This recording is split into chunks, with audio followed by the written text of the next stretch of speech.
Okay, so these questions that I've got here, these are official questions that were released from the College Board at the end of last week. We were the last subject to get sample questions. And as we've been looking through them as a community of teachers, we've already identified some problems with these questions. These were clearly developed very quickly and didn't go through the normal sort of vetting process because there's some ambiguous stuff and some things like that. So I don't want to focus as much on can we answer all of the content in these questions. I want to look more at these two questions holistically and say, okay, so what topics do we see covered? How do we see it covered? How many sub-questions are there? How are you going to approach a question like this in terms of your time? And kind of things like that.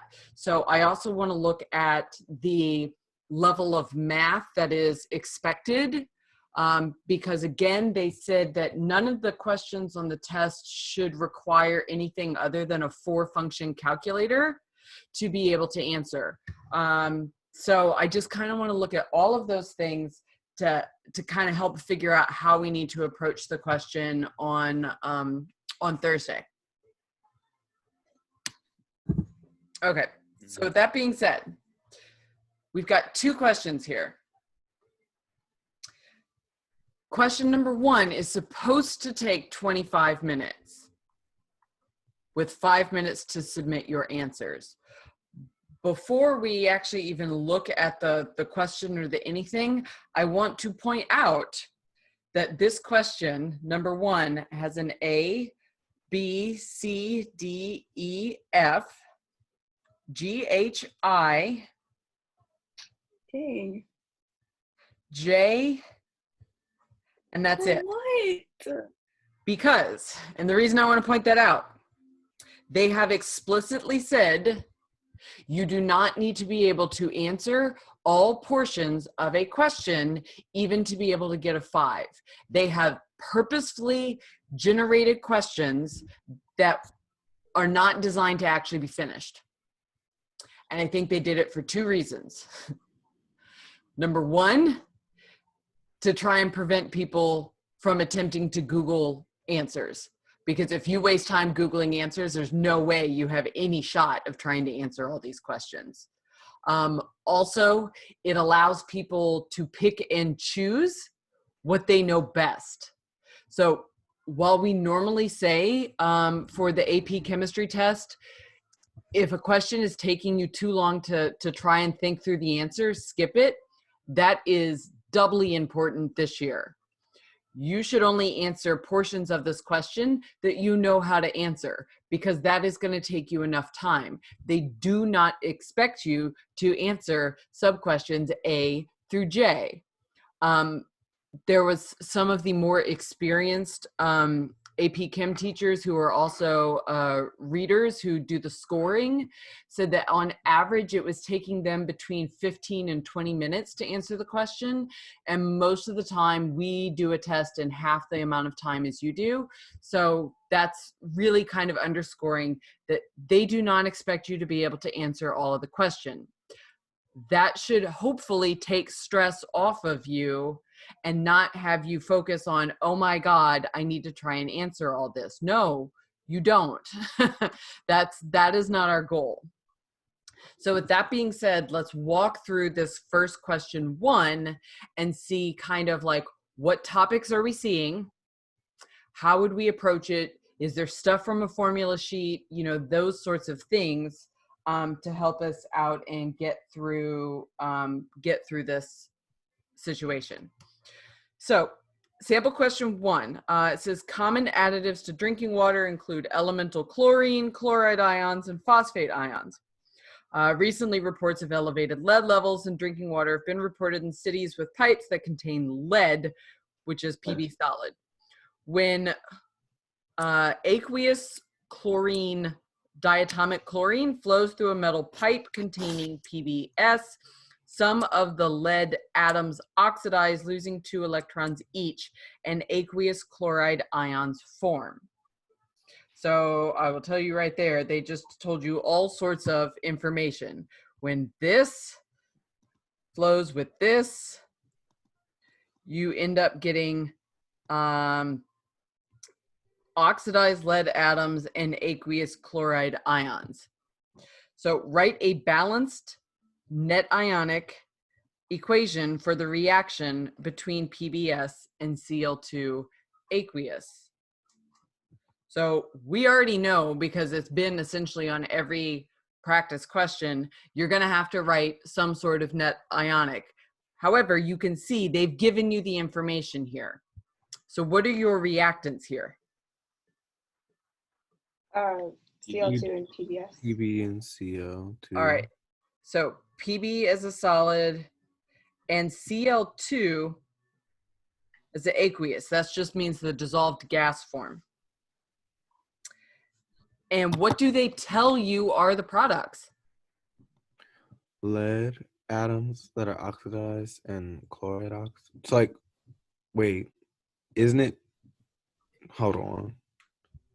It just says aqueous chloride ions and lead. Okay, so how am I going to write the chloride ions? CO2 1 minus or Cl1 minus? Cl minus, yeah. And how many of them do I have to have? Oh, 2. 2. All right, and they say that's aqueous. And how am I going to write oxidized lead? If you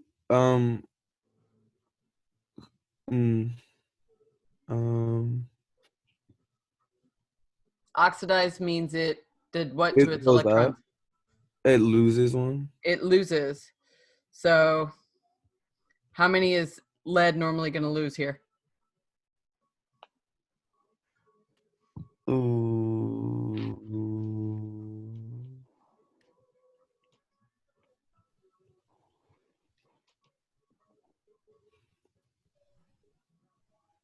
I have a question, Ms. Baskin. Oh, so losing 2. Can you look at, can I It's look 2. that? Can I look down below and see the 2 plus down there to like give me the plus? Absolutely. Okay, because I didn't know if that like had to do. I was like, well, that one has a 2 plus, so. Yep. Yeah. So it's a 2 plus or a plus 2. Doesn't matter. So that's it. You don't have to overthink it. You literally just have to write down what they say.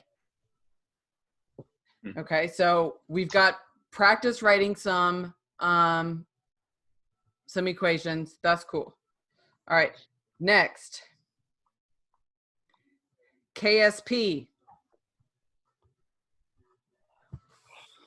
All right, so we've got 2 different KSPs here. You should immediately recognize those 2 things. We've got 2 different compounds, lead with the chloride and lead with the phosphate. We like B. Can we get the point for B? Yes. Yes. Ksp expression means write what? Just the product. I mean react. No. Products over reactants. Product. Yeah, products over reactants. Okay, so products over reactants, and if it wants it for this one, so what am I going to have on the right hand side here?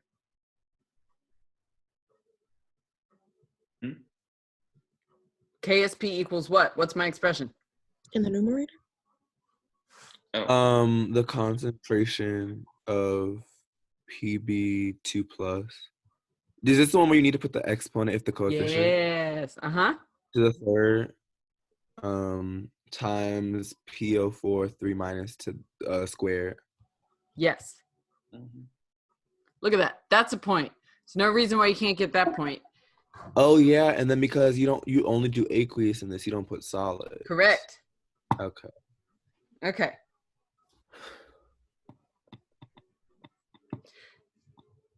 Do you remember how to do C?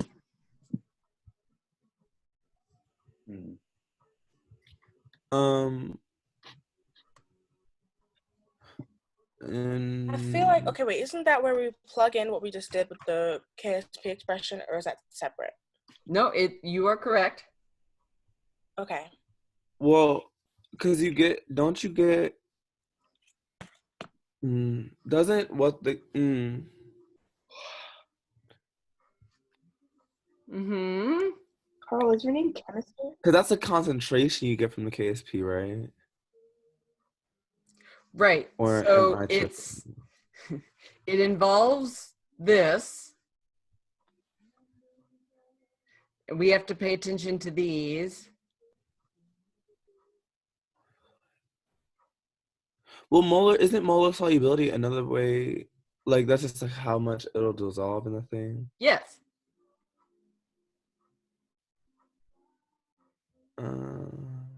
It's just the molarity, right?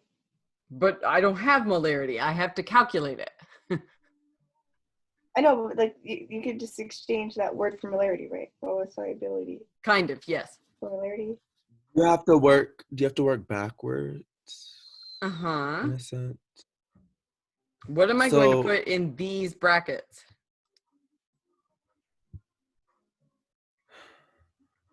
X.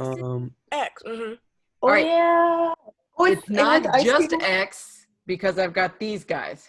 Oh, 3x and 2. Oh, There you go. Is this 3X and 2X. Yes. It's ice Okay. table. is this the ice table? I mean, it's kind of like an ice table. We don't even have to Not do really. that. Right? 3X cubed, Mm-hmm. 2X squared. Just solve for x. And just solve for X. Okay, yes. So I will say this, you can solve this without a calculator. It is possible. But will I, Because though? 3 cubed is 27. Because the most common mistake you guys made with these was forgetting to cube the number that went with the X or square the number. All right. And then remember that this is 4x squared. So 27 times 4 is 108 x to the 5th. This is essentially 108. So you can rewrite this as 108, moving the decimal over 2 times makes it a negative 55. And then you get 108 and 108. These essentially cancel. 10 to the negative 55 equals x to the 5th. X is going to equal 10 to the negative 11. Now, you all have calculators, so that doesn't matter. You're just going to do it in your calculator. But I'm telling you that they view that level of math as an acceptable thing to put on this test because it is possible to do it without a calculator. Just so you know. And if it's, yeah. So the part where it's like 108 times 10 to the negative 5th, and then we had 108x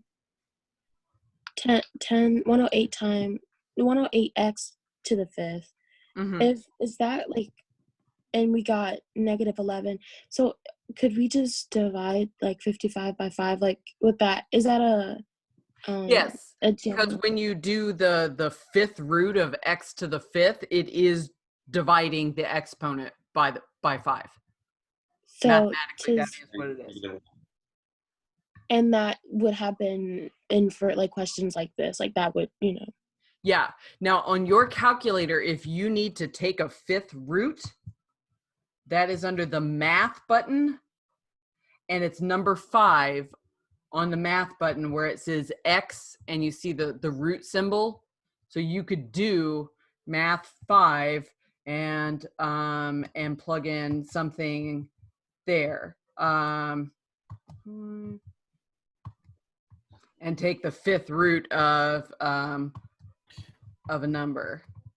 So I don't think that's something that we'll have to, you have to remember. But remember, taking roots is, you do that under the math button on your calculator.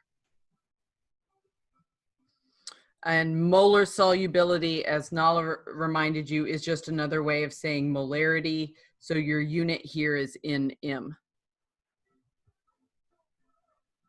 Okay, now I will say, our projection is that C is probably worth 2 points. Do you think in the moment, if you were working through this test, you could get both of those and come up with the right answer? Or would you look at that and be like, I don't quite remember how to do that? I think I can do it. If I need to like get my sticky notes together that have these things, because I can do it. Like once it was said, I was like, oh yeah, that makes total sense. But really what always takes me out is the scope of everything we've learned. Like we've learned so much in the year, and then it's to be able to like call it back at a moment's notice. That's what always is hard for me. But if I write it and put it on a sticky note above my desk, oh baby, you got the point. Okay, so looking at this, A and B, no math. C had math. So looking on at the next question, D, use the table of values above. Explain why the addition of phosphate is more effective at reducing the Pb2+ ions in drinking water than the chloride. So reducing Pb2+ means moving these two reactions, which direction, left or right? It's gonna move it to the right. To the left. To the left, You said right? You said removing it or adding it? As you take it away and it fills the space, so the products like shift to the left. Right, so you want to reduce Pb2+, which means to move it left, right? Because that means making them go away. So reducing those ions means making it a solid. Yeah. Okay. So why does PO4 do a better job of that than the Cl-? Because it's not soluble with lead. You're specifically going to use the Ksp values.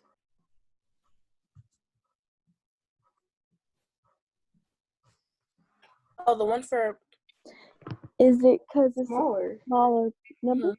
Yep. So Ksp for Pb3, PO for 2 is so much smaller than PbCl2 that small additions, right, of PO4 precipitate out the Pb.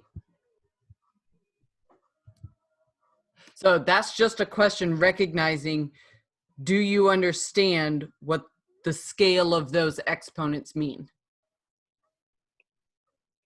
That's all that's asking for. Okay. So Ms. Baskin, Yes. basically you're saying that because PB3, PO4, that solid, because it's so small, when it takes away, or when it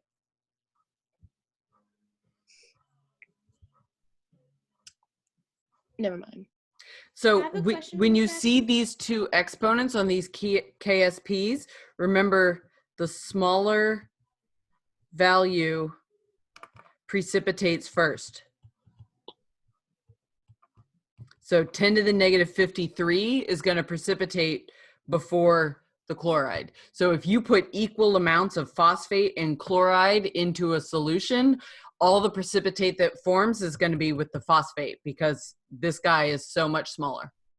Right. Okay, thank you. All right. Wendy, did you have a question? No, that answered it. Okay, cool. Okay, so E says cities try to maintain a maximum dissolved lead concentration of 1 times 10 to the negative 9, sample of water as a Pb concentration of 1 times 10 to the negative 9, and enough phosphate is added such that the phosphate equals 3 times 10 to the negative 5th. Would the concentration of lead increase, decrease, or remain the same? Justify your answer with a comparison of Q and KSP. isn't it nice that they added that bit of information? Because it tells you exactly what to do. Like literally, Mhm. do a Q versus Ksp calculation. Do you remember how to do that? Isn't Q You just KSP and not at equilibrium? Yes. So you just use the other ones that they gave us? Right. So I already have the Ksp from up here. So I'm just going to plug those two numbers in. It's really all it's telling me to do. So it would be the PB2 plus would be 1 times 10 to the negative 9th cubed. And the PO4 would be the 3 times 10 to the negative 5th squared. So this is some actual math. However, 1 cubed is 1, 3 squared is 9, 1 times 9 is 9. 10 to the negative 9th cubed would be negative 27, and 10 to the negative 5th squared would be negative 10. So negative 27 and negative 10 would be 10 to the negative 37. So I've got my Q, and I already had my K. Do you remember the comparison to make? We do the Q to K and we put the greater or equal sign, right? Yeah, and then we put the arrow to The show. arrow to see which Right. direction. Now, if you do that, you got to remember you have to put them in the correct alphabetical order. You right. You Yeah. right. So K is times 10 to the negative 53rd, and Q here was 10 to the negative 37. So who's bigger? Q. Q. Q. So my reaction is going to move in which direction? The left. Q with a The left. left. So am I making more solid or am I dissolving more solid? Making Is the Making more solid. You are making solid. Oh, Okay, so that's your comparison. And if they say justify with a comparison of this, you don't need to write any words. You've got that. But now you need to make sure that you answer their question. Because their question is, would the concentration of this increase, decrease, or remain the same? And what would it do? Decrease. decrease it's because you're making more precipitating. solid. Yep. So you can do all of the math, and the only written words you need to say is that you need to specifically say that PB2 plus will decrease because it is making more solid. And you, Miss Baskin, yes. just really quickly, because I'm still there's a quick little confusion. So when it's talking about like, like reversible reactions or reactions that can go both ways, the reason the PB is decreasing when you're adding something else that's on the product side is because it's being used up so that Correct. like it can remain at equilibrium. Correct. Okay, got you. Thank you. Yes. Okay. So far out of 5 parts, we've got 2 of them that require some sort of math. One that says specifically calculate, and another one that tells you the math to do. And other things have been words so far. So F says higher concentrations of PB2 plus are found in pipes carrying hot water than in pipes carrying cold water. Is this observation consistent with a negative enthalpy of dissolution? Justify your answer with regards to Le Chatelier's. Okay. So, is this going to be any math? No. No. Okay, so if I've got hot water, I have more PB2 plus. So looking at the reaction up here, hot water did must- what to my reaction? Shift it To the forward, right. shifted it to the right. So Okay, it so must hot be- water. to the right. Yeah.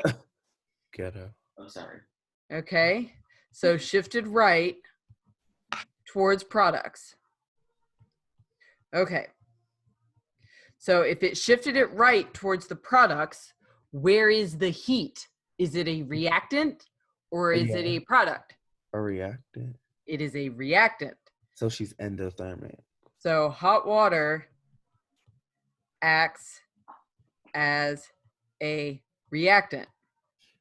And you just said that that means It's endothermic. Mhm.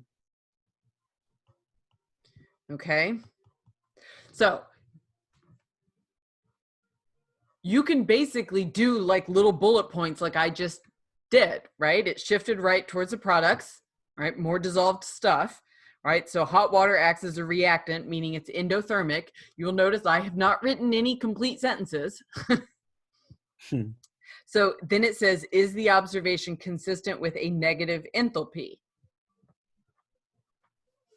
Negative delta H means what? You get Ye- more disorganized.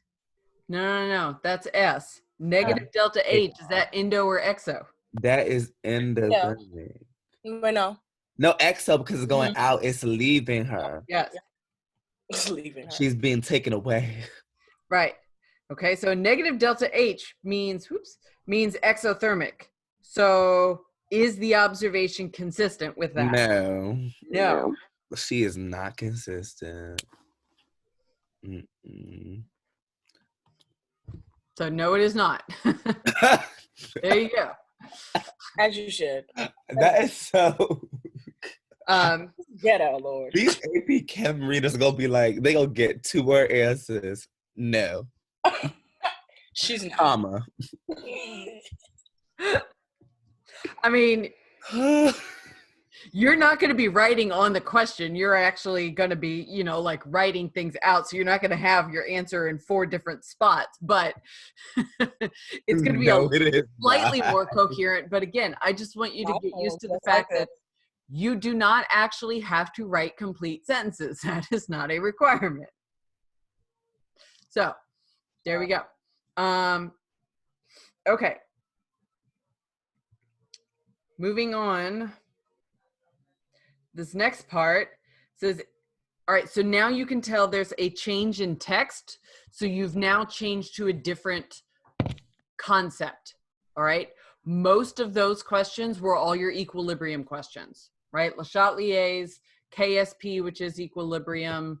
You did all of that, a little bit of endo, exo, all of that stuff.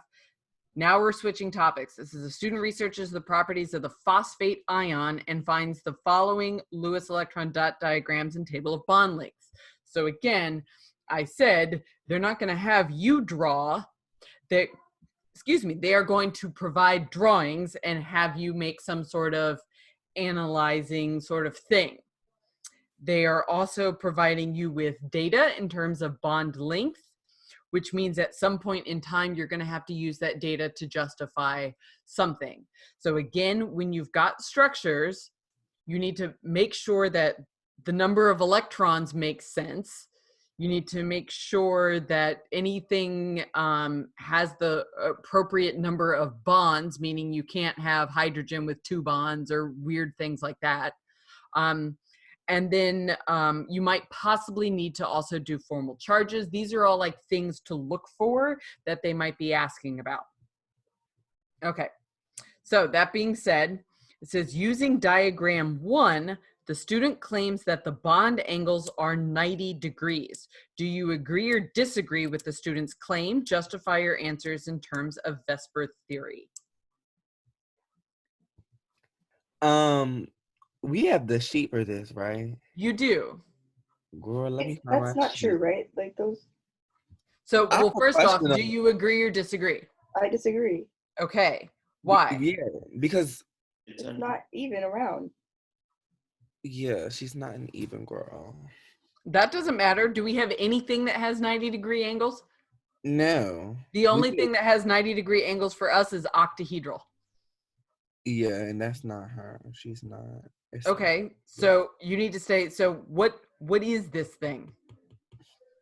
Hold on, I gotta find the sheet. How many things around it? How many domains are around that phosphorus? 1, 2, 3, 4. There's, 4. yeah. So that you've got 4 domains around the 0 P, lone pairs. which is what shape and what bond angle? Tetra? Is that a tetra or something? Uh-huh. Tetrahedral, and then the bond angle. Oh wait, no. Is that? I don't know the angles. 109.5. 109.5. Okay. And again, so with the bond angles, it's based on the central thing, right? Yep. Okay. Wait, what do you mean? Based on the central thing? Like it's based on the P and not the O's. Correct. Okay. Yeah. Yeah, Oh. it's basically saying what is this angle here? It's drawn as a 90 degree because we're drawing in 2 dimensions, but the thing, you know, it pops up out of the plane and it's actually exists in 3 dimensions. Miss Okay. Baskin, Yes. what when we were reviewing, do you remember what unit this was specifically, the Vesper and all that? I want to say it was in 2. Okay, thank you. Yeah, unit 2. Yeah, because 3 was intermolecular forces and gases. So yeah, bonding was in 2. Okay, thank you. And I know Felicia dropped that chart into the collaborative notes. Yeah, that's what I was gonna look Yeah. for. Okay, so if you had that chart, can you get the point in G? Yes. Oh yeah, Mhm. yeah, that shouldn't be a problem. Okay, so H says, the student also finds that all 4 bonds in phosphate have a bond length of 162.5. Which diagram is consistent with this finding? Justify your answer. Diagram 2, because if it was diagram 1, the double bond would be shorter, right? Mhm. Yes. Yay!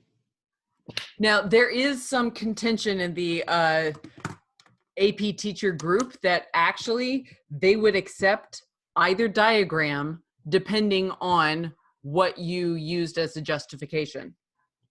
All right. So in diagram 2, you would have 4 bonds that were each 163, which would average to 163, right?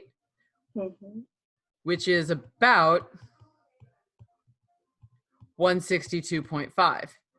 But if you're looking at diagram 1, you would have 3 bonds of 163 and 1 bond of 150. And so let's see here, those would average out to 3 times 163 plus 150. So those would average to 160. And which of those is closer to 162.5? I mean, you could basically make the case for either one. But yeah, my gut would immediately say diagram 2. So yeah, I think you're going to have some sort of question like this, except I think yours is going to have formal charges. Just because of the chatter in the teacher group and how much this didn't seem to make sense, that it wasn't a clearly obvious difference between these 2 numbers. We think it's going to be a more clearly obvious answer. Otherwise, it just opens a whole can of worms and grading. Okay. So it says the student generates the following particulate diagram of an aqueous solution containing phosphate ions. The student uses dashed lines to show hydrogen bonding and omits lone pairs of electrons for clarity. Identify the letter corresponding to an incorrect hydrogen bond in the student's diagram and indicate how it should be changed to be correct. So this is one of those things where they're talking about, they're asking you to do 2 different things. So you got to be careful. It's A. Yeah. All right, so which one is incorrect? You said it's A, Mm-hmm. and why is that? Because hydrogen bonds can only be formed with O, S. Just And N. There you NOS. go. That's the last one.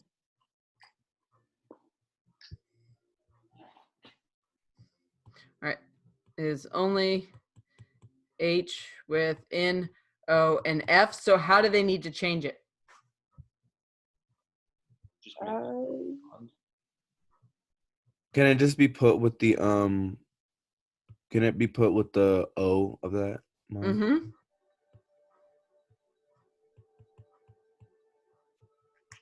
So they're looking for specifically that it needs to be connected to an O and not a P. Miss Baskin, Yes. they would give us a problem like this where we're analyzing a drawing, but they wouldn't make us draw a dash line. They Correct. would just say, Correct. have to redraw it. Yes. Shady Boots. They really wanted us to draw it. They wanted us to be up in there drawing. But Oh, Miss Baskin, Yeah. instead of just connecting the H to the O, could we just make a solid line out of it? No. Okay. Solid line is an actual bond. Hydrogen bonds are intermolecular forces. They should always be dashed or dotted. Okay, cool. Okay. And then the question's still not done. All right. But we recognize that this is all unit 2 stuff, right? Bonding, a little bit of unit 3 stuff with intermolecular forces. And then we go to these guys. What do you recognize these as? energy diagram. All right, these are those spectrum diagrams. This is unit 1 stuff. All right, so this is how they're working in the unit 1, because again, we already know they're not going to have you write an electron configuration because that's too Googleable. But analyzing a PES is a little bit more. So they tell you what you've got. You've got phosphorus and you've got oxygen. And it says, the student notices that the rightmost peak of oxygen is taller than the rightmost peak of P. The student claims that this is because oxygen has fewer occupied electron shells, which means that the valence electrons are closer to the nucleus and experience greater attraction. Do you agree or disagree with the student's claims? Justify your answer based on the data and principles of atomic structure. So the claim is, this is taller because this. But Miss Baskin. Yes. But that, I don't think that's the reason. If Correct. that makes sense. It's no, like, yeah, yeah. So it's asking you, do you agree or disagree? So what is your first word? No. No, I disagree. Comma. Okay. Because it does have fewer occupied, but that's not the reasoning. Okay. for that. So you can say it's like oxygen does have Fewer filled. fewer occupied shells. But look at phosphorus. She's got 1s2, 2s2, 2p6. Mm-hmm. She's filled to the brim. 2p6. So what are these last two? 3s2 and like 3p. 3. Yeah. All right. Oxygen, 1s2, 2s2, and what's the last peak for oxygen? Not even 2p. Before. 2p4. Okay. Yeah. So I would include those in my answer. So what is the correct answer as to why that circled peak for oxygen is taller than phosphorus? It's on a. The ratio is different. It's just the It's scale. on a. Because I mean, it's like the energy level has the same capability to be filled, but it just happened to have one more. They have to do the number of electrons. The number of electrons. Keep it simple. It's Okay. literally just the number of electrons, Then, right? That is what the y-axis specifically is number of electrons.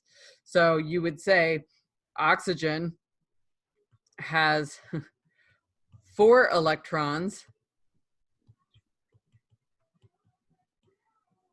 in the valence shell. valence shell. There you go. I don't know why I know what that But word phosphorus only has 3. So oxygen's line is taller. Like, that's it. It's only for show. Don't overcomplicate the question.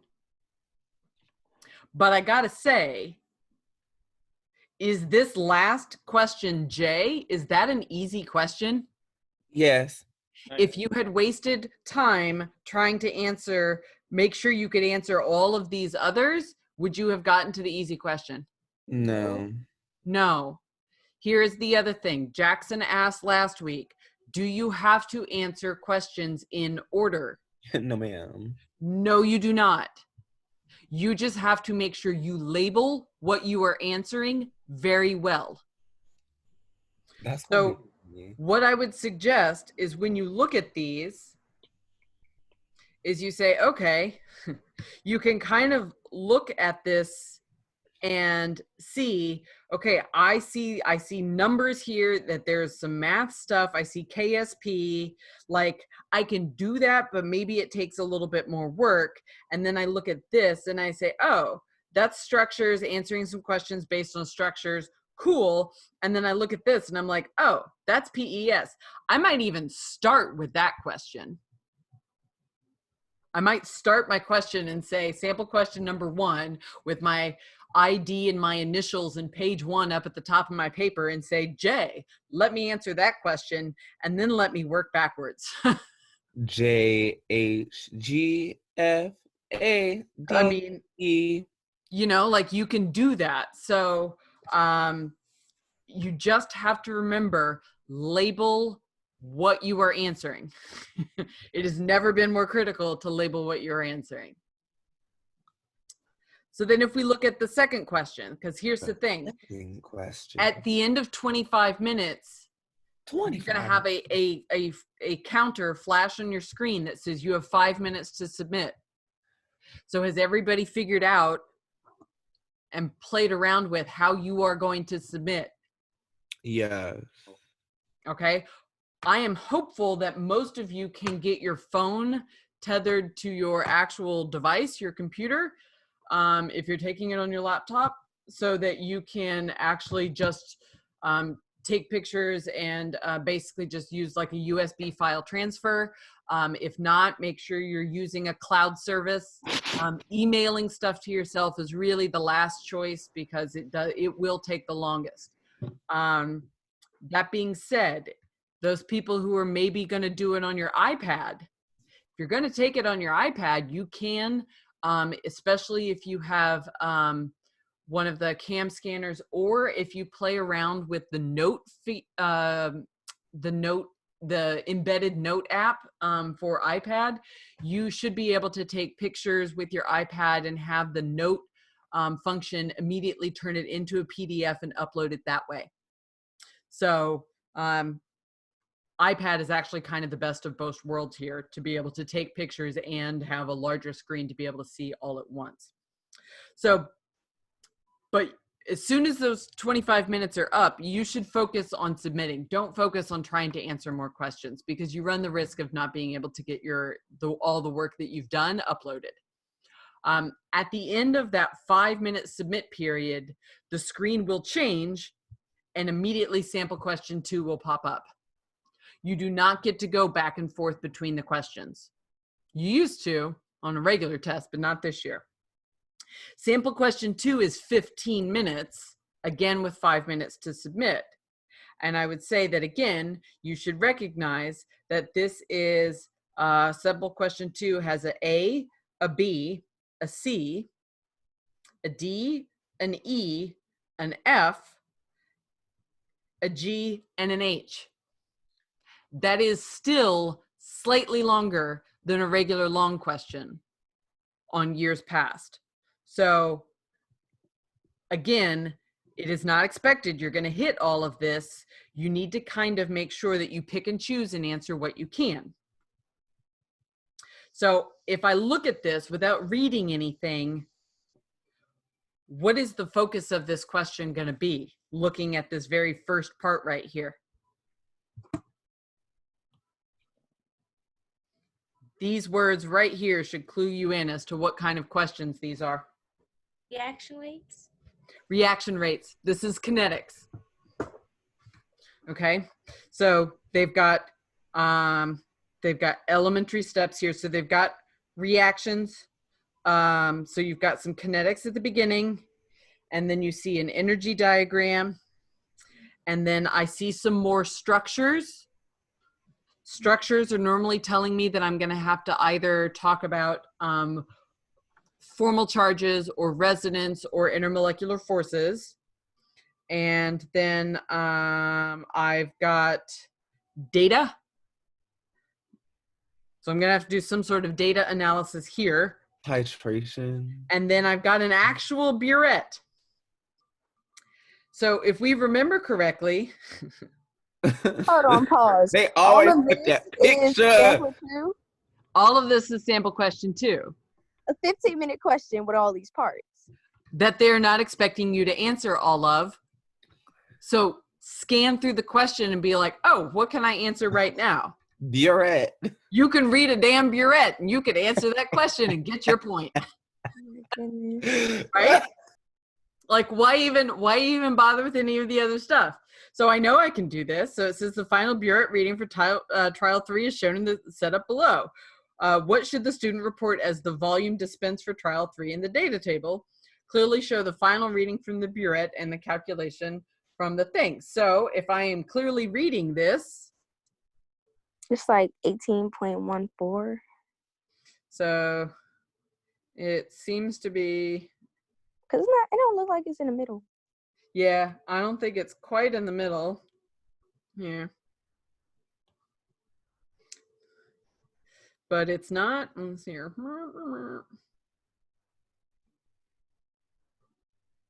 Yeah, it's not quite in the middle, but it's not all the way to 2. So we're Can you gonna just say, leave it as 5? what? I mean, we said it wasn't in the middle, but like, are they really gonna be like, oh, splitting hairs like that? Like 1, 4, 5, 6. 1.6 maybe. I mean, I would say it's like 1, 1.6, 1.7, something like that. Seems to be reasonable. So you can read that, and then it says the volume calculation of the volume dispense. Well, that means that's from down here. And it says trial 3. So the initial reading was this 1.12.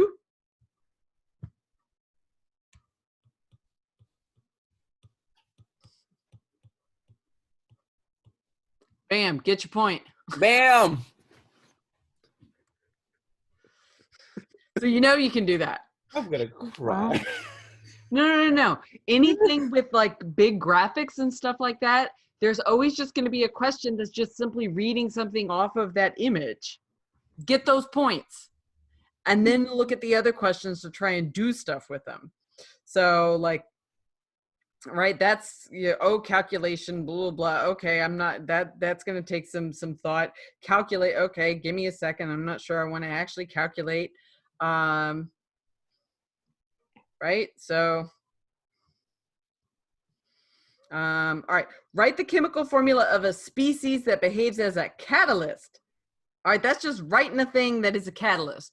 So do you remember catalysts? Are they formed then used or used then formed? Formed and used. Used and formed. They come back out the end, right? Yes, used then formed. Oh wait, was this the one we was crossing things out Uh-huh, when they appear on both sides? right. Oh, okay. So, like that was formed and then used. Mm-hmm. This thing was formed. What and was that used. called, Miss Baskin, when it was formed and used? There was another name for it. Intermediate. Intermediates. Okay, yeah. The CH3OH. And so the NH3 used was a catalyst because it got used and then formed. Oh no, I lied. That's not there. I lied. Cassidy was right. Yeah, that's It was what used and then it got reformed.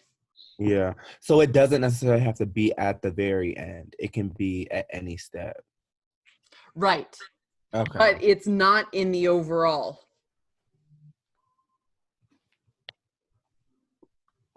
Right? It's not in the overall equation either. Yeah. So that should be an easy point. Get your point. Wait, so the catalyst can't be in the overall reaction. Correct. All right, cool. Let me screenshot that. Ooh, child. This little question, 15 minutes, got like 30 parts to it. Yup. Okay, so it says, according to the proposed mechanism, if additional NH3 is added to the mixture, will the rate of the reaction increase, decrease, or remain the same? So where is NH3? In which step? Step Reactants. 2. Step Oh. 2. Step 2. Does step 2 matter in the rate of my reaction? No. No, it does not, because which step matters? The last one. Ooh, The first one. the one that says slow. Oh, the slow one. Why does slow one matter? What do you mean, why does the slow one matter? You can only go as fast as your slowest person. Oh. That makes sense. Uh-huh. So NH3 is not in the rate determining step. So which one of these is it? Increase, decrease, or stay the same? Remain the same. Remain the same because it is not in the rate determining step. If it was, No then it step. would be, would it be, wait, what? What? If it was, then would it be increased or decreased? How would we It would know? be increased because it's saying added. Okay. Yeah. Oh, it's that easy. Dang. Yeah. So don't get over wordy. Just say Get your it's not point. in the rate determining step, so it's going to stay the same. Get your point. Get your points. Okay. Then I got this thing. Which one of these is reactants? Which one of these is products? Reactant at the bottom? Mm-hmm. So those are Product at the top? reactants. Those are products. Okay, and then the question says, is the student's diagram consistent with the enthalpy of the overall reaction? Where is the enthalpy of the overall reaction? It's right underneath the Where did they Is give that, you? line. is that up there at the top? Mm-hmm. It's right there. So it's a negative 81. So it's a negative enthalpy? So it should be a negative enthalpy. Does that diagram show a negative enthalpy? No. No. No, it does not. So it's not consistent. It is Yay. not Oh. consistent. That graph. Okay, so it's saying because a negative enthalpy means energy went out, it should be lower. Correct. So 'Cause not it has less consistent. potential energy. Negative delta H means products have less energy than reactants, which is opposite of this diagram.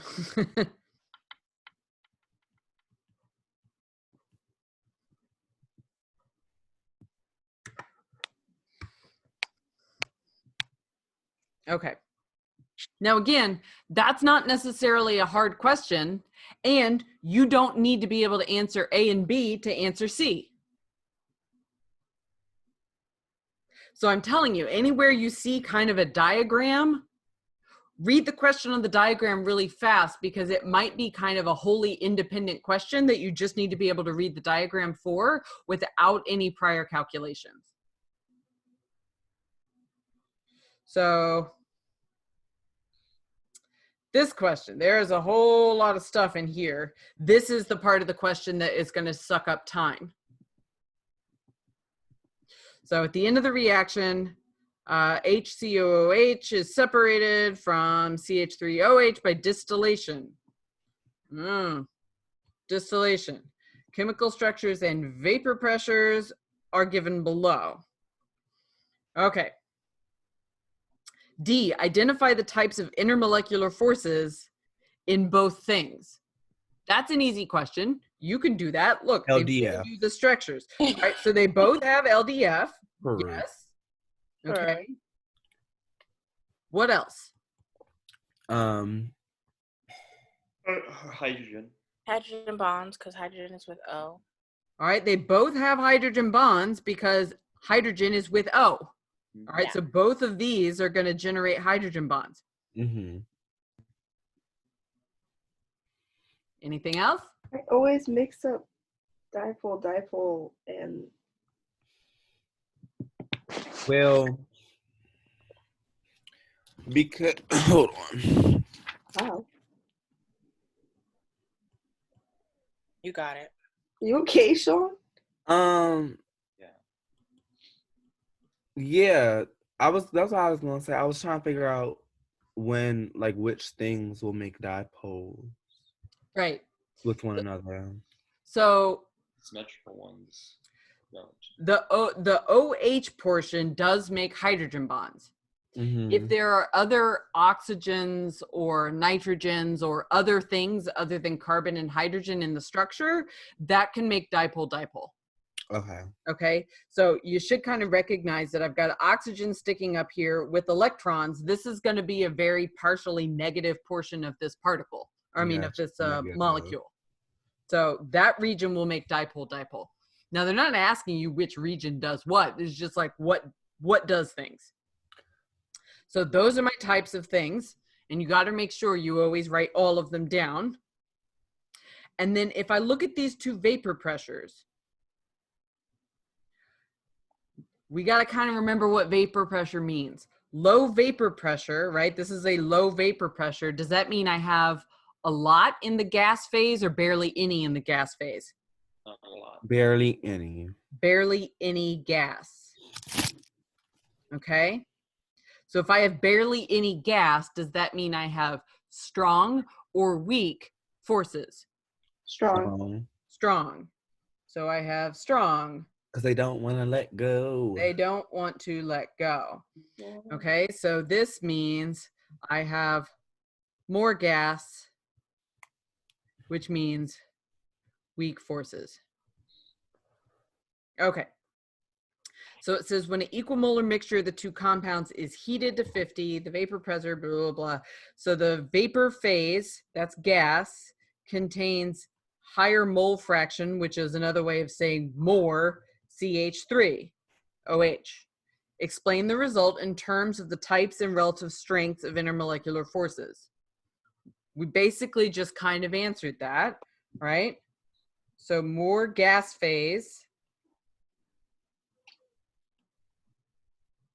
means weaker IMFs.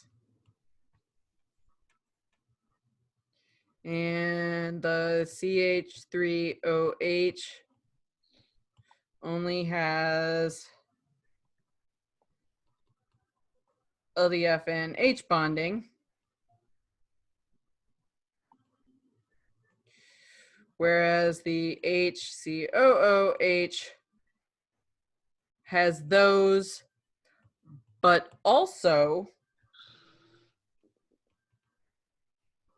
dipole-dipole, which means HCOO, H has stronger IMFs, and I would even say keeping it in liquid phase.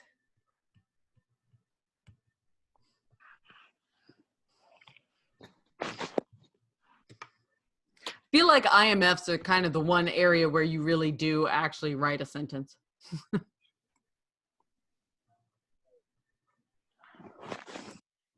Whew, wow. Yep.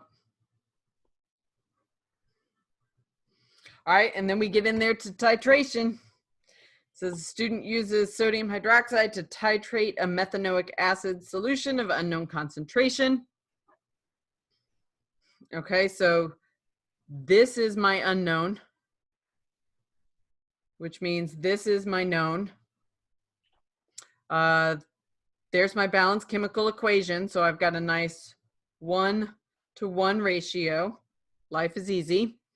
Student places 20 milliliters of this into a flask, uses this, my known concentration, to deliver enough sodium hydroxide to reach the end point. Incomplete data is summarized below. Calculate the molarity of the methanoic acid from the student's data for trial 1. Which of those numbers do I start with?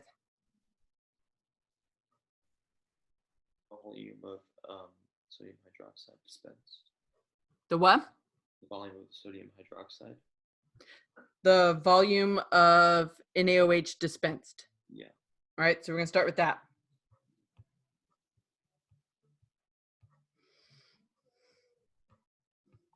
So what am I going to use in the next spot?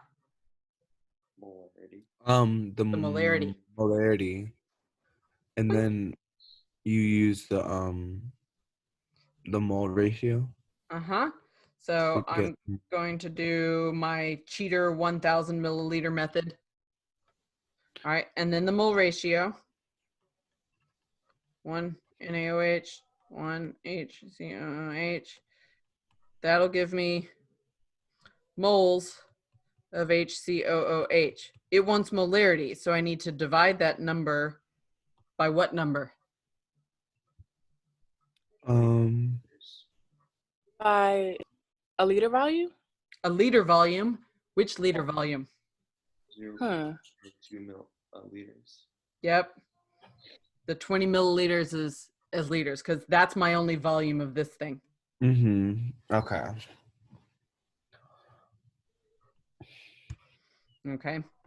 So let's see here. 16.67 divided by 1000 times 0.3.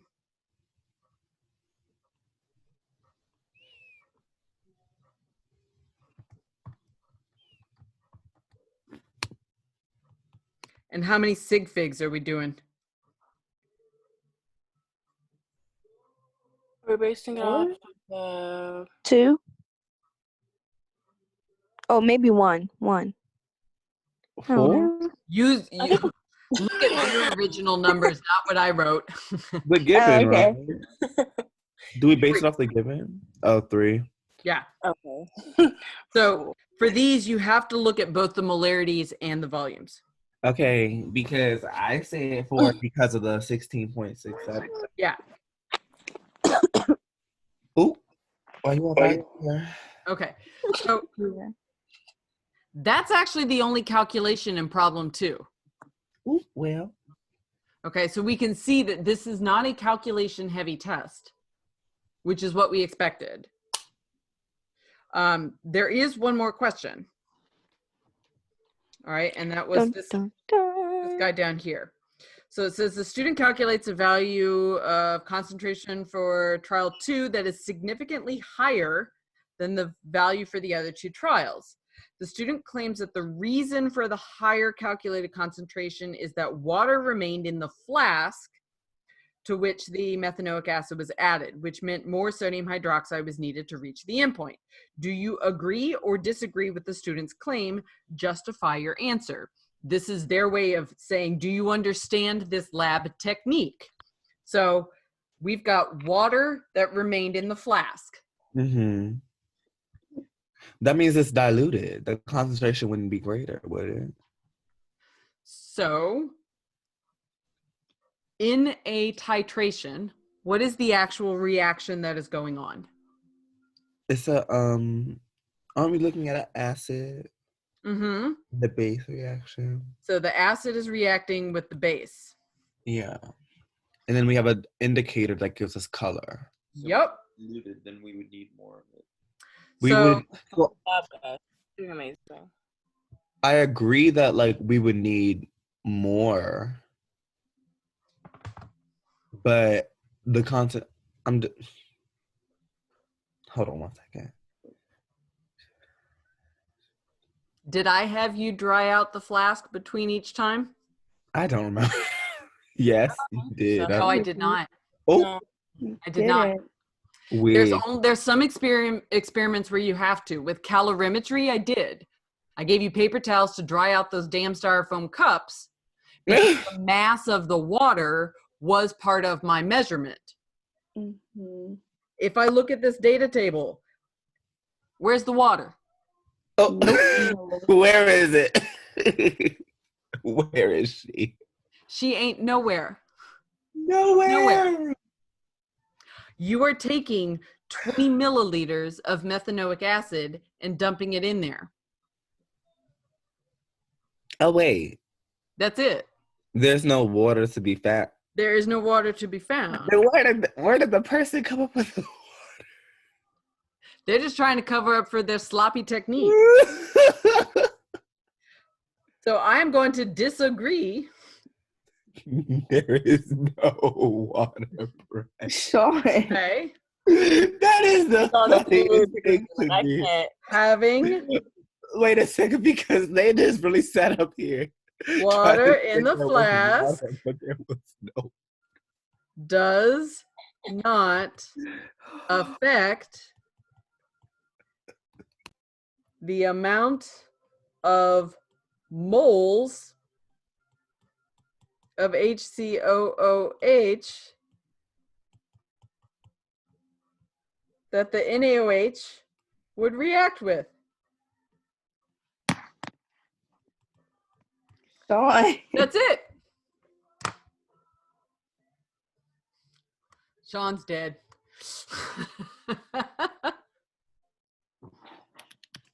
Okay. So that's it. Now we actually just, oh Lord, we took actually just about an hour to go through these two questions, but that was also with me kind of talking through them and doing some other stuff. I would still contend you shouldn't try and answer all the questions. I think the very first thing you do when you open up a question is scan through and look at all of it and look and see what has easy parts to do. Answer the damn thing out of order. It does not matter. Jump around. Start with what you know and then answer other things.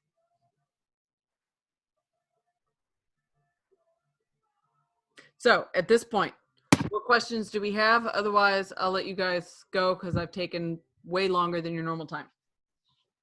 Yes, you have. I know I'm horrible. Can you just re-go over all the different ways that we could submit our answers? Yes. I thought he was about to say over everything that we just learned. I thought that Oh, I was about to be so heated. So Could you can type up your answers. You see the level of math that we have. It's not tons. So if you want, you can type up your stuff. If you're going to do that, you should look at the keyboarding document that was on last week's plan. It's also on their website if you're going to type things up. But you can type things up and then you can either submit it as a doc file or cut and paste it into their box. I think most people are going to want to handwrite. If you handwrite, do not use a light pencil. Only write on one side of the page and then pre-write information at the top, your ID number, your initials, your page number, question 1, blah, blah, blah, that sort of stuff. So if you handwrite, you are going to have to take pictures, and you have two ways to upload the pictures. You can either upload them as individual image files in the photo submission, in which case, you know, I think for most of these questions, you'll have 2 or 3 pages of stuff. Or you can do what you've been doing for your homework submission for me, which is take pictures with an app like Cam Scanner and convert it into a single PDF file, in which case your PDF file has to be submitted in the text box for submission. So whatever of those methods you choose, you should play with it in the demo site, hands down. And I think I kept, no, I did not. The demo site was on the last week's plan. And I think I also included it in the email I sent out yesterday.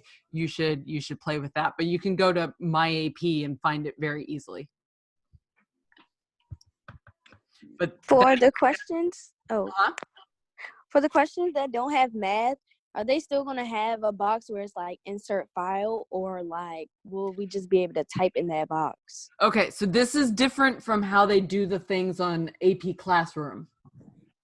You are not answering each individual, you are not submitting an answer for each sub-question. Mhm. So it's the file format is going to be very much just like opening. It's going to open like this, and it will have just like one constant stream of question with no places to answer at all on the question. When you're ready, there is a submit box on the bottom left, and in that submit box, you'll click and then it'll open up. Do you want to answer text or do you want to answer photo? So you're so there is no, like, if you can't type things and handwrite things on the same question. You either have to type the whole thing or you have to handwrite the whole thing. You can only do one type of answer submission. So it'll be like question 1, do you want to submit a text file or individual photos? And I think we'll all want to do a text file. Also, are we having class on Wednesday? I was just going to have a quick class to make sure that everybody knows how to, how they're going to submit. And if you haven't played with the demo website, play with the demo website, but then otherwise it's just me answering any questions you guys have. Cause I know the AP Lit test is Wednesday. Yeah, that's why I asked. Yep. That's So, good. yeah. Does the submitting PDFs of the photos as like a text thing, does that work for the calculus test too? Yes. Okay. Yes, they specifically did it for essentially calculus and chemistry. Like that's why, because we were the ones who were like, we need some better method, since the expectation is those are the 2 tests that will be completely handwritten and nobody else's are. So, any other questions? No. You still couldn't order the razor, the hair, the clipper joints. I'm kind of getting used to this. I've got clippers, but I'm like, as long as we're stuck in quarantine, maybe I'll just leave it alone, because I also don't care. Bomb. That's exactly what it says. We It's gonna be a bob by the time we come back. Yes, we're ready. What's the lady's name from Incredibles? Edna Mode. Yes. Yes. Asking with bangs. No. Yep. Exactly. Nope. See, you're thinking outside the box. Love it. Nope. Love it. Okay. Go play with the demo website. Okay. And Bye. keep practicing on AP Classroom, and I love you, and I'll see you later. Love you, bye. Okay, bye. Bye. Good luck on your calculus tomorrow.